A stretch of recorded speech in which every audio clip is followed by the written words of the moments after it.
ঋতু পরিবর্তনের সাথে সাথে আমরা অনেক ভাইরাল ডিজিজ দেখতে পাই। তার ভিতরে অন্যতম একটা ভাইরাল ডিজিজ মামস। এই মামসটা ঋতু পরিবর্তনের সাথে সাথে এই মামসটাও ব্যাপক আকারে দেখা যাচ্ছে। ইদানিংকালে প্রচুর রোগী আমার চেম্বারে আছে যাদের অধিকাংশই মামসে আক্রান্ত।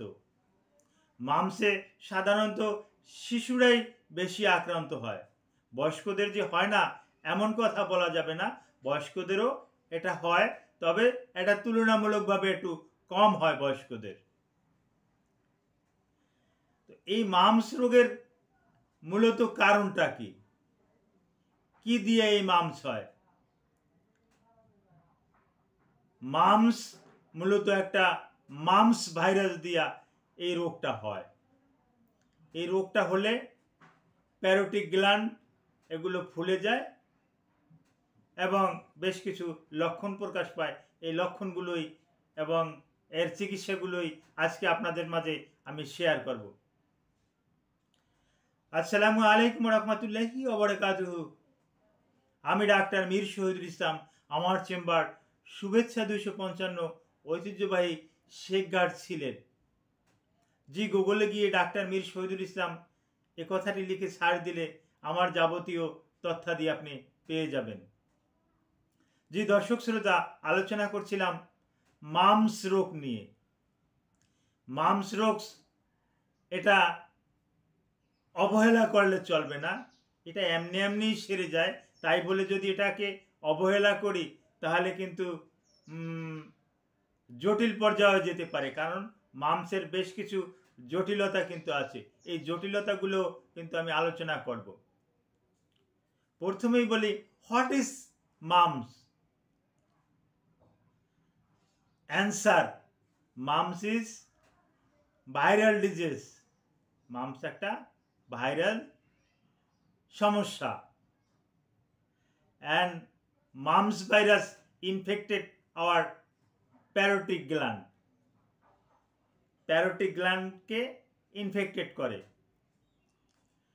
আচ্ছা, মামস কিভাবে ছড়ায়? মামস সাধারণত ম্যান টু ম্যান ছড়িয়ে থাকে। এটা অ্যানিমাল থেকে ম্যানে আসে না, ম্যান থেকে এটা অ্যানিমালে যায় না, এটা ম্যান টু ম্যান ছড়িয়ে থাকে। মামস হয়েছে, মামসের ভাইরাস আছে শরীরে, এরকমের লোকের সংস্পর্শে আসলে মামস হওয়ার সম্ভাবনাটাই বেশি।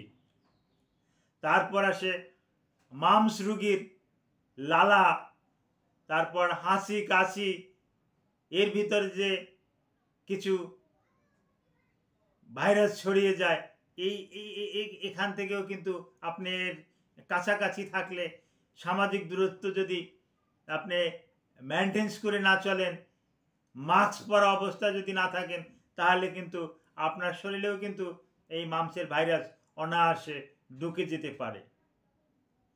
একটা গুরুত্বপূর্ণ তথ্য দিছি, এই মামস ভাইরাসের ইনকিউবেটর পিরিয়ডটা কিন্তু অনেক বেশি। এটা একটা মানুষের শরীরে ঢুকলো, ধরুন আপনার শরীরে ঢুকলো, ঢোকার পরে এটা 16 থেকে 22 দিন, চারটেখানি কথা না, 16 থেকে, কেউ বলে 22 দিন, কি কোনো স্টাডিতে আমরা দেখছি 16 থেকে 18 দিন। 16 থেকে 18 দিন আপনার শরীরে এটা থাকবে, কোনো লক্ষণই প্রকাশ পাবে না।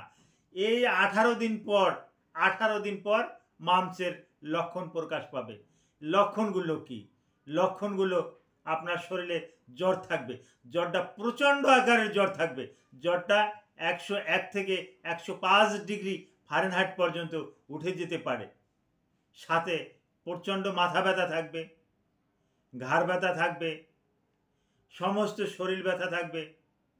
আর যে গ্ল্যান্ডে হচ্ছে সে গ্ল্যান্ড তো ব্যথা থাকবেই, সাবলিঙ্গুয়াল স্যালাইভারি গ্ল্যান্ড, তারপর প্যারোটিক গ্ল্যান্ড। প্যারোটিক গ্ল্যান্ড কোথায় থাকে? আমি এই যেখানে হাত দিচ্ছি, এই যে কানের একটু নিচে, এই যেখানে চাপ দিচ্ছি, আমি অনুভব করতেছি এই যে গ্ল্যান্ড কিন্তু আমি ধরে ফেলছি। এই গ্ল্যান্ড দুটোর নামই কিন্তু প্যারোটিক গ্ল্যান্ড। এই প্যারোটিক গ্ল্যান্ডই বেশি আক্রান্ত করে এবং ফুলে যায়। সাথে এই স্যালাইভারি গ্ল্যান্ড, হ্যাঁ, সাবলিঙ্গুয়াল স্যালাইভারি গ্ল্যান্ড, এগুলোও কিন্তু ফুলে যায়। এই ফুলে যাওয়া থেকেই কিন্তু আমরা বুঝতে পারি, রুগী দেখলে বুঝতে পারি যে এটা মামসের রুগী। এখন এই মামসের জটিলতা কি? বেশ কিছু জটিলতা আছে। যথাসময়ে যদি মামসের একটু চিকিৎসা করা না যায়, মামস যদি জটিল আকার ধারণ করে, আপনার ইমিউনি সিস্টেম যদি দুর্বল থাকে, তাহলে আপনাকে কিন্তু বড় ধরনের সমস্যা হতে পারে। একই মামসের রুগী আপনার চেম্বারে আসলো, বলল স্যার আমার পেটে প্রচণ্ড ব্যথা, সাথে বমি আছে, তখন কিন্তু আপনার মাথায় রাখতে হবে যে আমাদের শরীরে একটা অর্গান আছে, অর্গানটার নাম প্যানক্রিয়াস। তো এই প্যানক্রিয়াসে কিন্তু ওই মাউস ভাইরাস আক্রান্ত করছে, যার পরিপ্রেক্ষিতে আপনার কিন্তু প্যানক্রিয়াটাইটিস হয়েছে। আর প্যানক্রিয়াটাইটিস হলে প্যানক্রিয়াস ফুলে যায়, প্যানক্রিয়াস বড় হয়ে যায় এবং প্যানক্রিয়াসের বিটা সেল ইনঅ্যাক্টিভ হয়ে যায়। আর প্যানক্রিয়াসের বিটা সেল যখন ইনঅ্যাক্টিভ হয়ে যায়, তখন কিন্তু প্যানক্রিয়াসের ওই ল্যাঙ্গারহ্যান্স থেকে কিন্তু ওই ইনসুলিন কিন্তু সেক্রেশন করতে পারে না, যার পরিপ্রেক্ষিতে কিন্তু আপনি হঠাৎ করে ডায়াবেটিসে আক্রান্ত হতে পারেন। আপনি সুস্থ মানুষ, কোনোদিনও আপনার ডায়াবেটিস হয় না, আপনার ব্লাড সুগার কিন্তু বেড়ে যেতে পারে। এই ব্যাপারগুলো মাথায় রাখতে হবে। তারপরে পুরুষদের ক্ষেত্রে আর একটা সমস্যা হয়, বিশেষ করে টেস্টিস, স্ক্রুটাম, এগুলো ফুলে যায়। এখান থেকে জটিলতা হতে পারে অর্কাইটিস। অর্কাইটিস সম্পর্কে আমি ইতিপূর্বে একটা ভিডিও করেছি। আর মহিলাদের একটা সমস্যা হতে পারে, সেটা ওই ওভারিতে যে ডিম্বাণু থাকে, এগুলো নষ্ট হয়ে যেতে পারে, ওখানে পর্দাও হতে পারে, যেটাকে আমরা চিকিৎসা বিজ্ঞানে অপরাইটিস বলে থাকি। এই অর্কাইটিস এবং অপরাইটিস হলে পরবর্তীতে কিন্তু এরা হয়তোবা ইনফার্টিলিটির আওতায় আসতে পারে, বন্ধ্যাত্বের আওতায় কিন্তু এরা আসতে পারে এবং আসে। এরকমের লক্ষণ কিন্তু আমরা দেখতে পাই। আর একটা জটিল সমস্যা কিন্তু দেখা যায়, বিশেষ করে সিএনএসে, সেন্ট্রাল নার্ভাস সিস্টেমে কিন্তু একটা সমস্যা দেখা যায়, হ্যাঁ, সেটা হলো যে এনকেফালাইটিস। এই এনকেফালাইটিস হলে আপনার খিঁচুনি, হ্যাঁ, এবং অজ্ঞান হয়ে যাওয়া, মাথা ঘুরিয়ে পড়ে যাওয়া, কানে কম শোনা, কানে একদম না শোনা, এই রকমের লক্ষণগুলো কিন্তু এনকেফালাইটিসে দেখা যায়। এরকমের জটিল সমস্যা হলে রুগীকে সরাসরি আপনি ডক্টর চেম্বারে না দেখে সরাসরি আপনি বড় মাপের একটা হসপিটাল, বড় মাপের একটা ক্লিনিক, এখানে আপনি পাঠিয়ে দেবেন। এখানে এর ভালো একটা চিকিৎসা হবে। তো মাম সম্পর্কে আরও অনেক তথ্য আছে।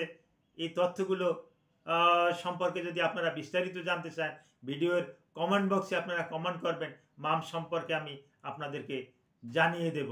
আজকে এ পর্যন্তই। Thank you all.